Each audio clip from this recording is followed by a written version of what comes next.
Hi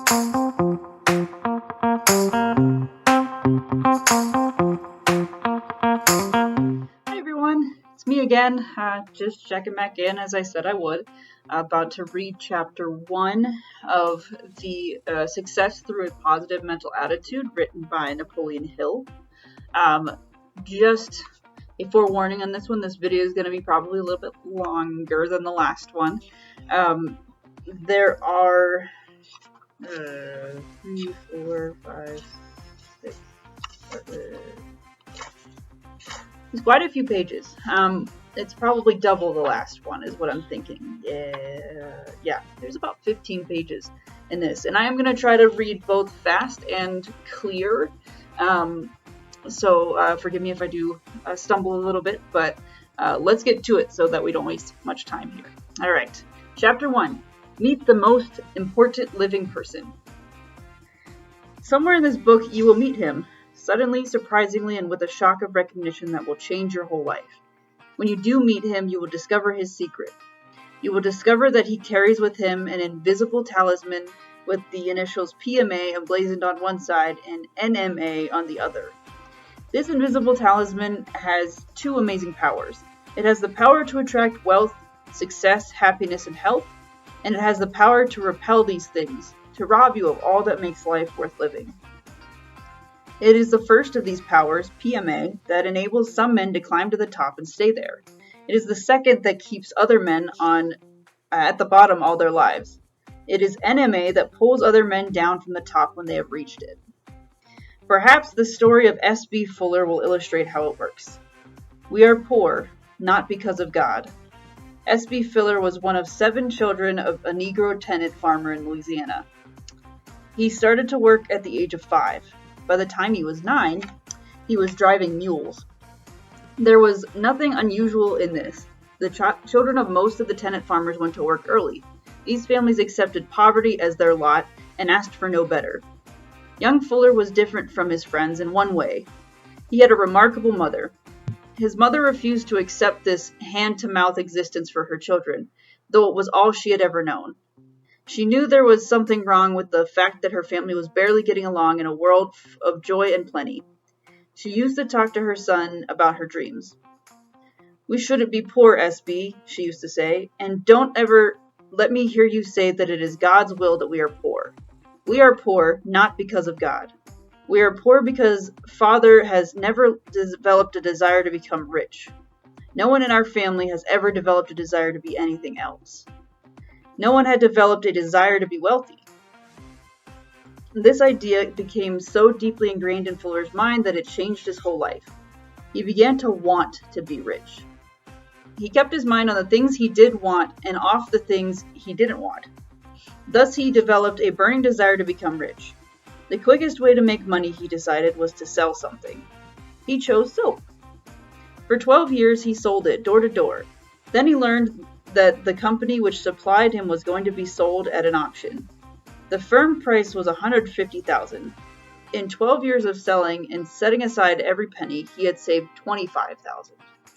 It was agreed that he would deposit his $25,000 and obtain the balance of $125,000 within a 10-day period. Written into the contract was the condition that if he did not raise the money, he would lose his deposit. During his 12 years as a soap salesman, S.B. Fuller had gained the respect and admiration of many businessmen. He went to them now. He obtained money from personal friends too, and from loan companies and investment groups. On the eve of the 12th day, he had raised $115,000. He was $10,000 short. Search for the light. "I had exhausted every source of credit I knew," he recalls. "It was late at night. In the darkness of my room, I knelt down and prayed. I asked God to lead me to a person who would let me have the $10,000 in time. I said to myself that I would drive down 61st Street until I saw the first light in a business establishment. I asked God to make the light a sign indicating his answer." It was 11 o'clock at night when S.B. Fuller drove down Chicago's 61st Street. At last, after several blocks, he saw a light in a contractor's office. He walked in. There, seated at his desk, tired from working late at night, sat a man whom Fuller knew slightly. Fuller realized that he would have to be bold. "Do you want to make $1,000?" asked Fuller straight out. The contractor was taken aback at the question. "Yes," he said, "of course." "Then make out a check for $10,000 and I will bring back the money.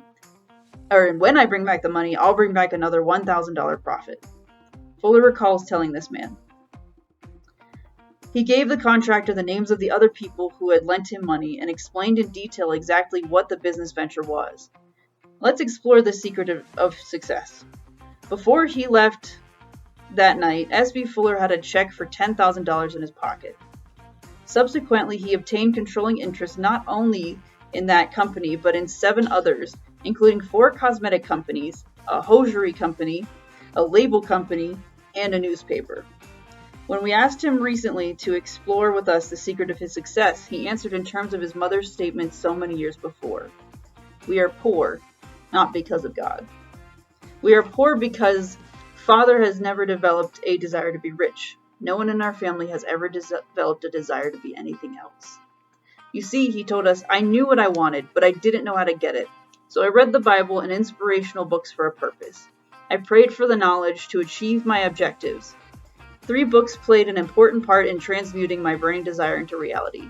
They were the Bible, Think and Grow Rich, and The Secret of Ages. My greatest inspiration comes from reading the Bible.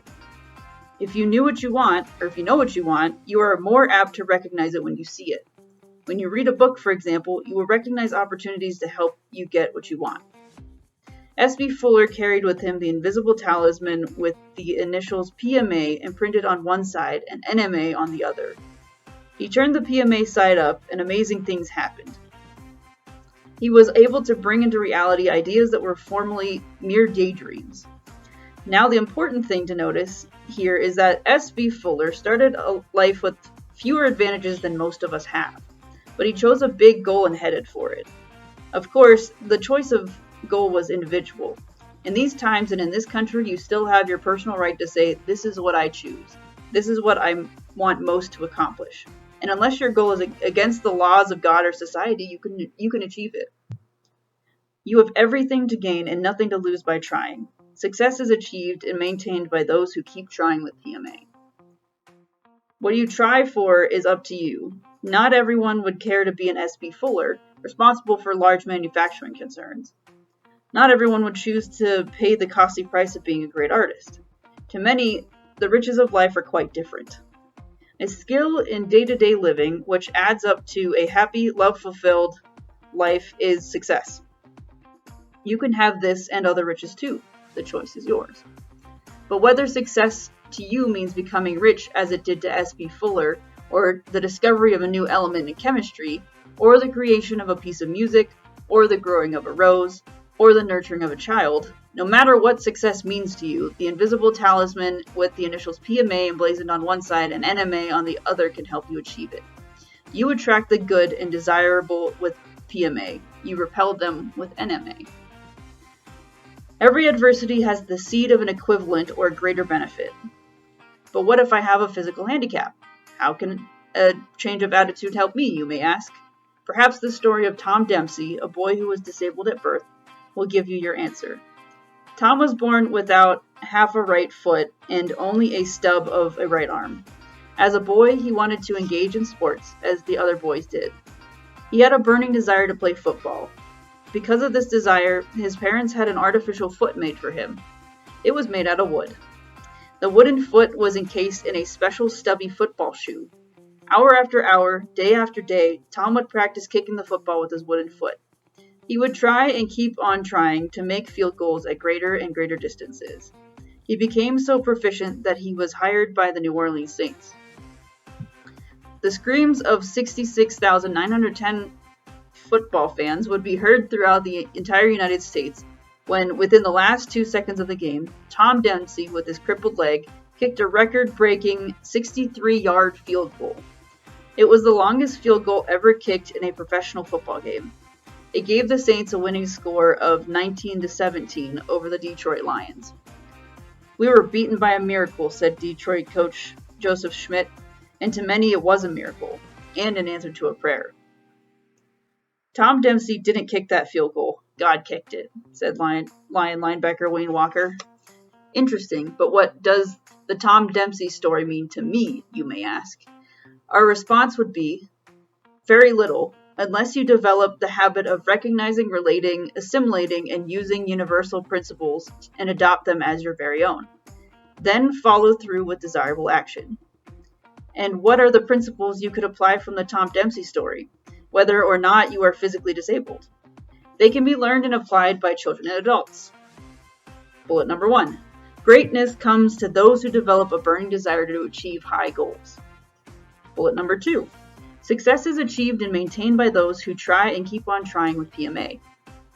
Bullet number 3. To become an expert achiever in any human activity, it takes practice, practice, practice. Bullet number 4. Effort and work can become fun when you establish specific desirable goals. Number 5.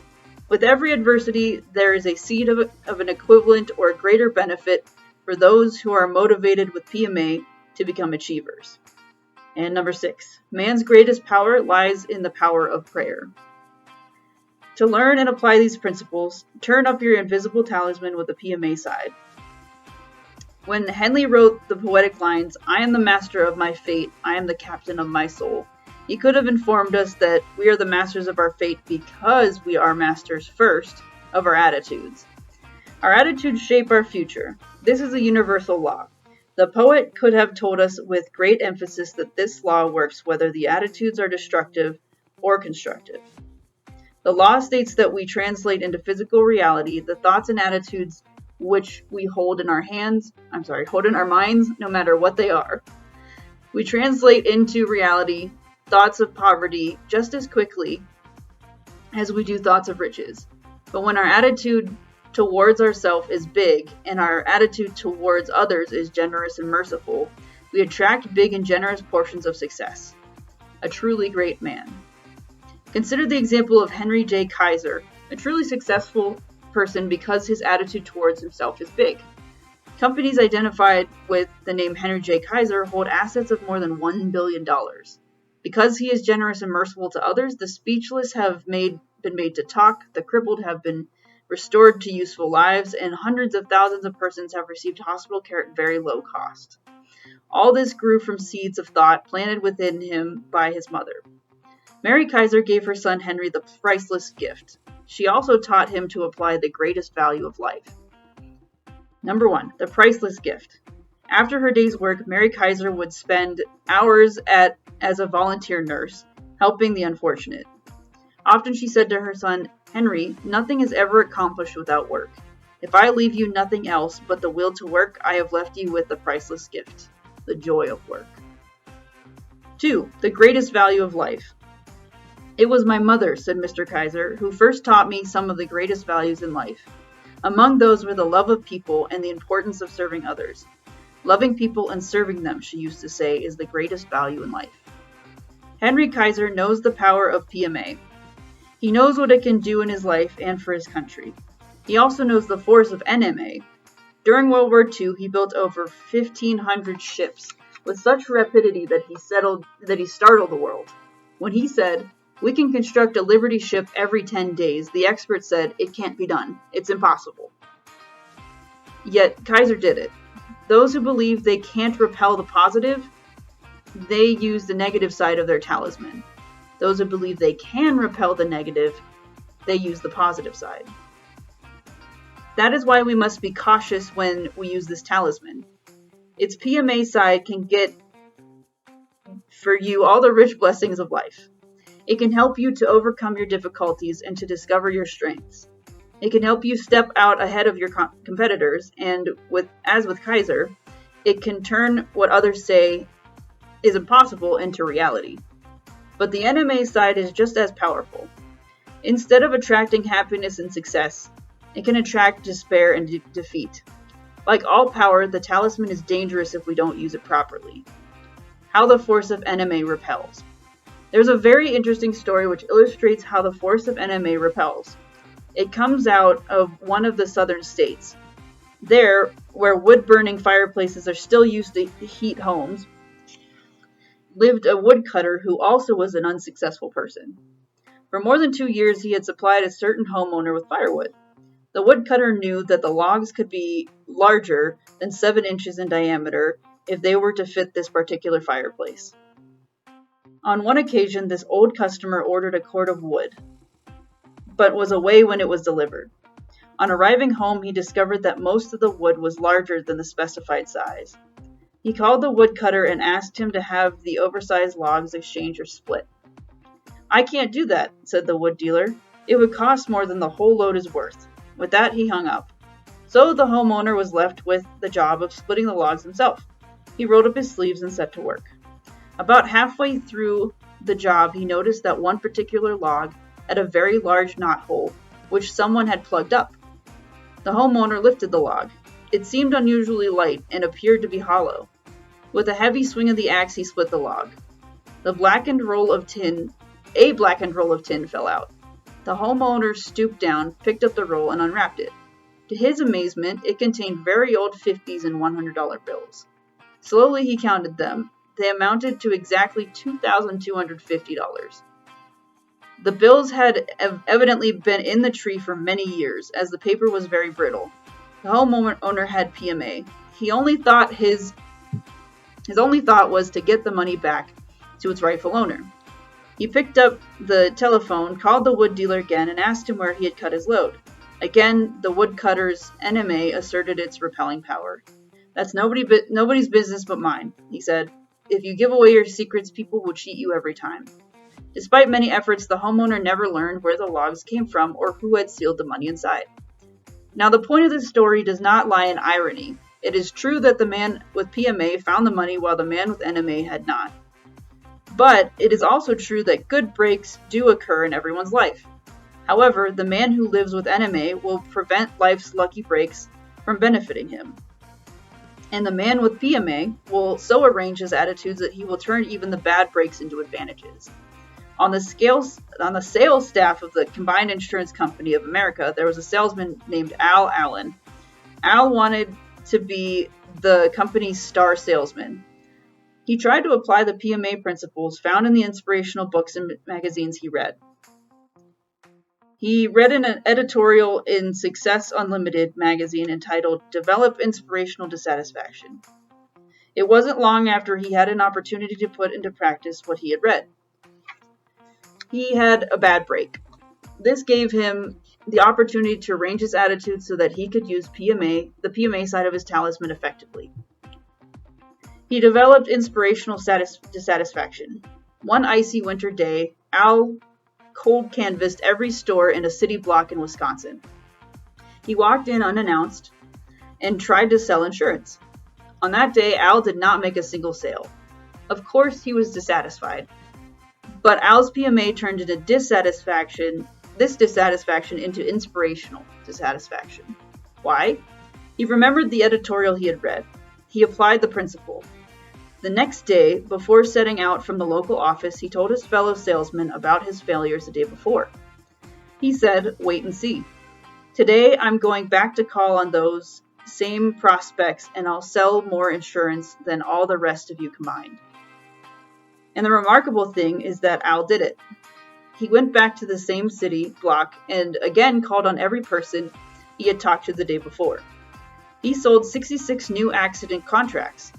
Now, this was an unusual achievement, and it happened because of the bad breaks that when Al trudged through the sleet and the wind for 8 hours without selling a single policy. Al Allen was able to rearrange his attitudes.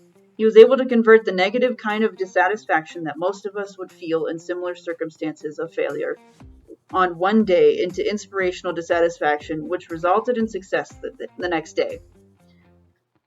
Al did become the company's best salesman and was promoted to sales manager.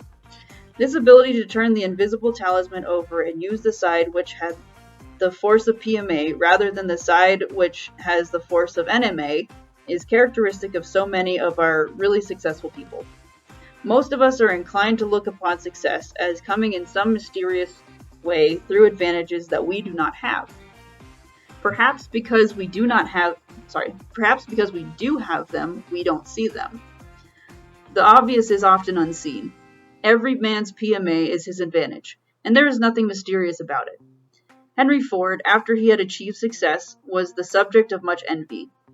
People felt that because of good fortune, or influential friends, or genius, or whatever they thought was Ford's secret, because of these things, Ford was successful. And no doubt some of these elements played a part. But there was something more. Perhaps one person in every 100,000 knew the real reason for Ford's success, and those few were usually ashamed to speak of it because of its simplicity. A single glimpse of Ford in action will illustrate the secret perfectly. Years ago, Henry Ford decided to develop the now famous motor known as the V8. He wanted to build an engine with the entire 8 cylinders cast in one block. He instructed his engineers to produce a design for such an engine. To a man, the engineers agreed that it was simply impossible to cast an 8-cylinder gasoline engine block in one piece. Ford said, produce it anyway. But they replied, it's impossible. Go to work, Ford commanded, and stay on the job until you succeed, no matter how much time is required. The engineers went to work. There was nothing else for them to do if they were to remain on the Ford staff. 6 months went by and they had not succeeded. Another 6 months passed and still no success. The more the engineers tried, the more the things seemed impossible. At the end of the year, Ford checked with his engineers. Once again, they informed him that they had found no way to carry out his orders. Keep working, said Ford. I want it and I'll have it. And what happened? Well, of course, the engine wasn't impossible at all. The Ford V8 became the most spectacularly successful car on the road, pulling Henry Ford and his company so far out in front of the nearest competitor that it took years for them to catch up. He was using PMA, and the same power is available to you. If you use it, if you turn your talisman on to the right side as Henry Ford did, you too can achieve success in bringing into reality the possibility of the improbable. If you know what you want, you can find a way to get it. A man of 25 has before him some 100,000 working hours should he retire at 65. How many of your working hours will be alive in the magnificent force of PMA? And how many of them will have the life knocked out of them with the stunning blows of NMA? But how do you go about putting PMA to work in your life rather than NMA? Some people seem to use this power instinctively. When it came to developing the Ford car, Henry Ford was one of these. Others have to learn. Al Allen learned by relating and assimilating what he read in the inspirational magazines and books. Success Through a Positive Mental Attitude is such a book. You too can learn to develop PMA. Some people use PMA for a while, but when they receive a setback, they lose faith in it. They start out right, but some bad breaks cause them to flip the talisman wrong side up. They fail to realize that success is maintained by those who keep trying with PMA. They are like the famous old racehorse John P. Greer. John P. Greer was a thoroughbred of great promise. Such promise, in fact, that he was groomed, trained, and built as the only horse that stood a chance of beating the greatest racehorse of all time, Man o' War. Don't let your mental attitude make you a has-been. In the Dwyer Stakes at Aqueduct in July of 1920, the two horses finally met. It was a magnificent day. All eyes were riveted on the starting point. The two horses got away evenly. Down the track they went side by side. It was clear that John P. Greer was giving Man o' War the race of his life. At the quarter mark, they were even. The half mark, the three-quarter mark, and still they were even. At the 8th pole, neck and neck. Then in the stretch, John P. Greer brought the crowd to its feet. Slowly he edged ahead. It was a moment of crisis for Man o' War's jockey. He made up his mind. For the first time in the great horse's career, the jockey flicked him solidly on the rump with his whip. Man o' War reacted as though the jockey had set a fire to his tail. He shot out ahead and pulled away from John P. Greer as if the other horse were standing still. At the end of the race, Man o' War was 7 lengths ahead. But the significant thing from our point of view was the effect of defeat on the other horse. John P. Greer had been a horse of great spirit. Victory was in his attitude. But he was so broken by this experience that he never really recovered. All of his races afterwards were weak, half-hearted attempts, and he never won again.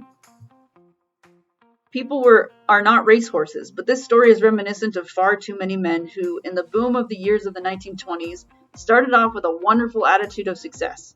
They achieved financial success, and then when the Depression struck in 1930, they experienced defeat. They were crushed. Their attitude changed from positive to negative.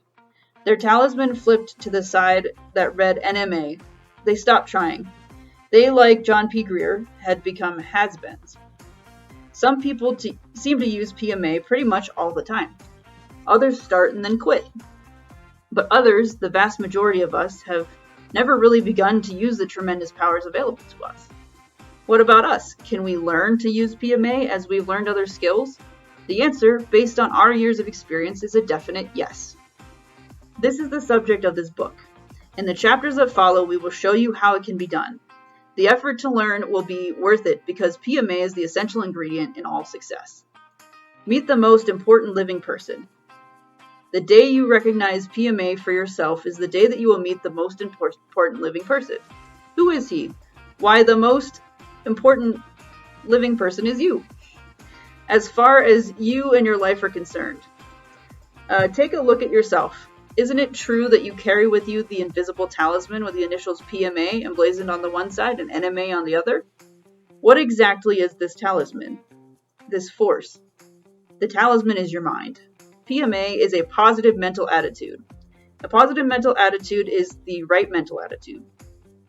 What is the right mental attitude? It is most often comprised of the plus characteristics symbolized by such words as faith, integrity, hope, optimism, courage, initiative, generosity, tolerance, tact, kindliness, and good common sense. A person with positive mental attitude aims for high goals and constantly strives to achieve them. NMA is a negative mental attitude. It has opposite characteristics to PMA. After years spent studying successful men, the authors of Success Through a Positive Mental Attitude have come to the conclusion that a positive mental attitude is the one simple secret shared by all of them. It was PMA that helped S.B. Fuller overcome the disadvantages of poverty. It was PMA that motivated Tom Dempsey, despite his crippled leg, to kick the longest field goal ever kicked in a professional football game. And it was certainly a positive mental attitude that enabled Henry J. Kaiser to build a Liberty ship every 10 days. It was Al Allen's ability to return his talisman right side up that motivated him to return to his prospects, the very one who had refused him the day before, and set a new sales record. Do you know how to make your invisible talisman work for you? Perhaps you do. Perhaps you don't. Perhaps you have developed and strengthened your PMA until life is bringing you every worthwhile wish. But if you haven't, you can and will learn the techniques whereby you can release your power of PMA through its magic in your life as you continue to read this book. A positive mental attitude, what it is, and how it may be developed and applied is described throughout this book. It is the one essential principle of this book's 17 principles for achieving worthwhile success. Achievement is attained through some combination of PMA with one or more of the other 16 success principles. Master them. Begin applying each of them as you recognize them while reading Success Through a Positive Mental Attitude. When you make each principle a part of your life, yours will be a positive mental attitude in its most powerful form, and the payoff will be success, health, happiness, wealth, or whatever definite aims you may have in life. These will be yours, provided you don't violate the laws of infinite intelligence and the rights of your fellow men. Such violations are most repellent forms of NMA. In Chapter 2, you will find the formula by which you may keep your mind positive. Master that formula. Apply it in all that you do, and you will be on your way to the attainment of your every desire. So the book goes on for another page and a half, just listing what I just told you guys in bullet form. So I'm going to skip that. But my initial responses here, I know it's about 30 minutes. It's not as long as I thought it was going to take. Anyway, so what I was thinking about as I was reading this first chapter, there's, first of all, a certain amount of mention of God in religion and faith and prayer.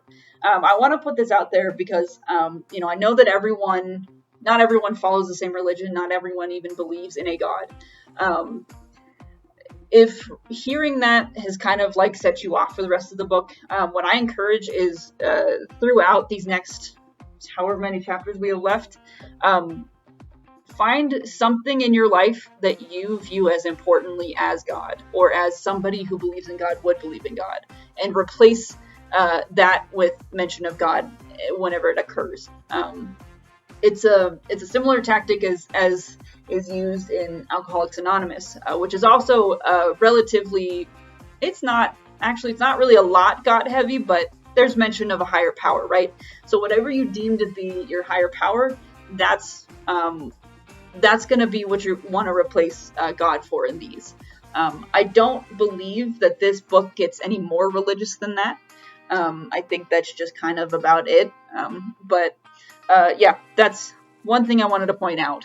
And for those of you who are more religious, do believe in God, please do not see this as me trying to edit him out. I do understand that, for those of us in the religious community, it's important to keep God where we think God belongs. Absolutely, like I said, it is a good thing for those clients that I have who are Catholic, Christian, even Buddhist or whatever. Prayer and the idea of having a higher power such as God to speak to in all experiences of life, that is very valuable. It's very important, and it's very helpful. I've seen prayer work just the same amount of magic as meditation does, and so again, please know that you're. I am not trying to obviously pull that out of this book because it's there. Other things.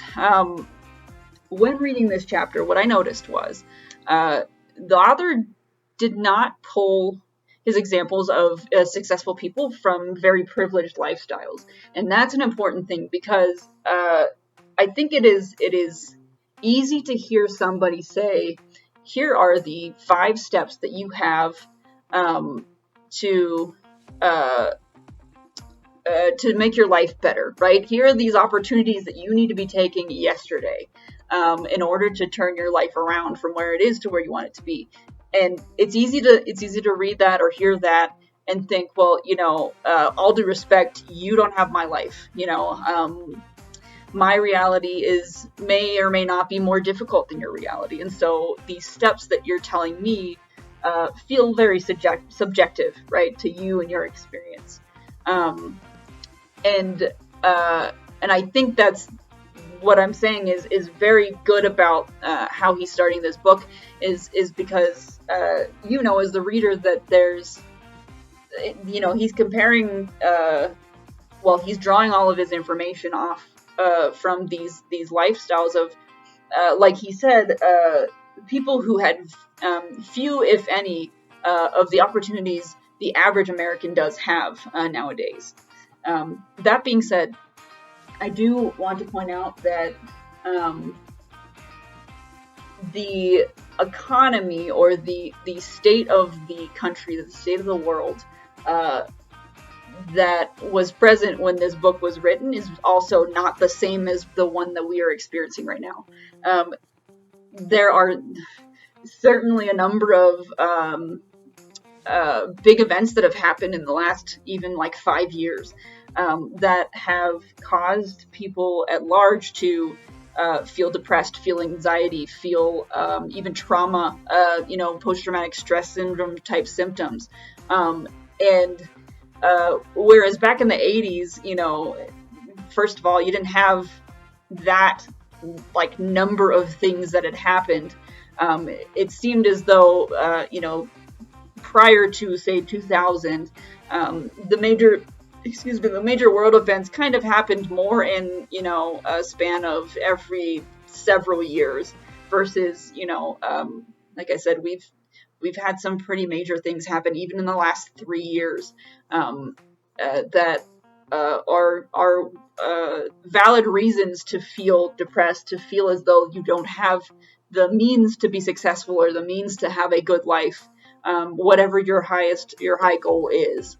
For those of you listening, I ask that, you allow yourself to feel a little bit, frustrated with the first chapter in that way, because it is, again, like I said, a different reality at this point.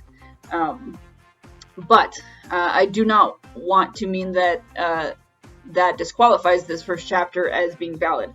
And that's what I'm guessing the rest of the book is going to try and prove, is that this method of thinking works no matter what sort of style or what kind of lifestyle you have or what kind of reality you have. This is going to be what is common amongst, like I said, all of those people in the past who have had their own version of struggle or trials, regardless of what the economy was like or what the country was doing. So do not discourage, do not feel discouraged quite yet. But yeah, I think that's a good kind of point to make right about now. And then the last thing that was going through my mind as I was reading this was obviously dealing with or discussing this in the vein of mental health. I did not read or remember reading anything in this chapter about these famous people that had anything to do with any sort of mental illness they may or may not have had. And of course, back when most of these famous people were alive and working, and being their successful selves, right? At that point, mental health was still kind of climbing to the level of recognition that it has now. At a certain point, and I want to say it was closer to, it was about the 80s, but we were still figuring things out. Just 10 years prior, you had mental health hospitals that were lobotomizing people for disorders or illnesses they didn't understand, right? So again, it's a very, very new science in comparison to a lot of other sciences. And so even in the 80s, like I said, mental health did not get the recognition that it did. In fact, I think it really wasn't until, 2000 and beyond that most of what we know, or the way that we're using what we know in the psychology world, really started to improve and really started to be effective. And so could be that they had depression, could be that they were anxious people, it could be that they had any sort of mental illness. I mean, any of those people could have been on the autism spectrum for all we know. It just was not documented so much because it wasn't recognized then. But having said that, I do want to make it known that another very valid frustration with this chapter, and possibly the rest of this book, could be that, positive mental attitude is difficult because I have happened to struggle with clinical depression, which makes it almost biochemically difficult, or extremely difficult, to feel positive, even when I want to. And that I tell you is something that I have heard before. And it's not, you're not wrong for feeling that or thinking that, because truly, I mean, that's what a mental illness is. That's what a disorder is. It's something about you or inside of you that is disordered. And I am hoping, again, this is the first time I'm reading this book. I am hoping that throughout the book that is addressed. If not, please know me as a therapist and also a fellow human being who has experienced my own mental illness in the past. I get it. And I get the question mark about that, particularly dealing or having to do with mental illness getting in the way of positive mental attitude. I am going to, I think that's about all of my thoughts right now. I am going to kind of wrap this video up as I do Again, have another client coming soon. But please, please, please, comments, questions, requests, put those in either, like I said, the comments section, or email me if you want. Go to the contact page. And also too, I think the last kind of final thought that I have about this is there's a great deal of suggestion about the benefits of what suffering does to a person, and coincidentally, I've already kind of started my own self-study of that, and you can see it on I believe it's the Mental Health Minutes. Should have my little, kind of blurbs about different parts of suffering and different parts of the experience of suffering that I intend to continue at a certain point. But I encourage you to look at those, and again, comment on those. Let me know what you think, because I really do want this to be a sort of collaborative experience, right? Something that, you and I can experience together. And something that I can learn, as a therapist, something I can learn as a professional whose job it is to make people have better lives. And I can't really claim to be able to do that all on my own without the help of people, other people. I'm just one person. I do have a degree, so I do know a bunch of things, but the human experience is continuing to change and evolve into various things that weren't or aren't in my textbooks, from 10, 15 years ago when I was studying from them. So again, like I said, please continue to watch my videos. Please give me feedback. Please let me know what you want to learn about. If there is something that struck you about this first chapter that I didn't mention, please tell me. I will happily talk about that or expound on that or even answer your questions privately. But for now, again, I'm going to close out. Thank you so much for watching. I do appreciate it. And I'll catch you in the next chapter.